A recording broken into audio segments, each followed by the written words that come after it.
incredibly cheap based on the long-term value of its customer contracts and that the shift to clean energy is an unstoppable trend. So, what's the verdict on Run? This is a tough one.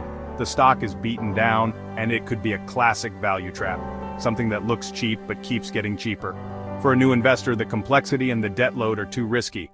I have to call this a hold. If you own it, you've already endured the pain and there might be a recovery.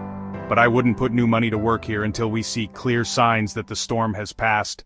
Last but not least, let's look at a name from the past. FOSL Group, ticker FOSL. Many of you will remember FOSL. For decades, they were a powerhouse in the world of fashion watches. They designed, marketed, and distributed watches and accessories for their own brand and for other big names like Michael Kors and Kate Spade. They were in every mall, in every department store. But then, something happened. The Apple Watch. The rise of smartwatches led by Apple completely disrupted the traditional watch market. Suddenly, a watch wasn't just for telling time or looking good. It had to track your steps, show your messages, and pay for your coffee. FOSL's stock price tells the story of this disruption perfectly. This was a stock that traded for over $130 a share about a decade ago.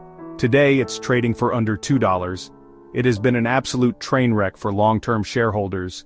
The company has been trying to pivot. They've developed their own line of hybrid smartwatches and have tried to focus on their core strengths in design. But they have been fighting an uphill battle against the tech giants. Sales have been declining for years, and they have been closing stores and trying to cut costs just to stay afloat. When you look at FOSL's financials, it's a grim picture. They are losing money, and their revenues continue to shrink. Every earnings report for the last several years has been a disappointment, a story of declining sales and widening losses. What's my final call on FOSL? For a new investor, this is an absolute sell. Don't try to be a hero and catch this falling knife. There are far better places to put your hard-earned money. This story is over. So there you have it, folks. We've gone through 8 different companies, 8 different stories, and 8 different sets of risks. Let's break it all down. The market is a complex machine, and not every stock is created equal. Some are primed for growth, some are pure gambles, and some are just broken businesses you need to steer clear of. Your job as an investor is to know the difference. Don't just throw your money at a ticker symbol because you heard a rumor. Do the homework. Understand what you're buying. That's how you win this game over the long run. Out of this entire group, the one that stands out to me as the most promising for a new investor with a stomach for some risk is Pioneer Power Solutions, PPSI.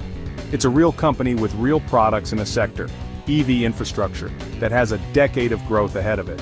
It's a picks and shovels play that doesn't rely on the success of a single car company. It's my top pick of the bunch for a small, speculative position in a diversified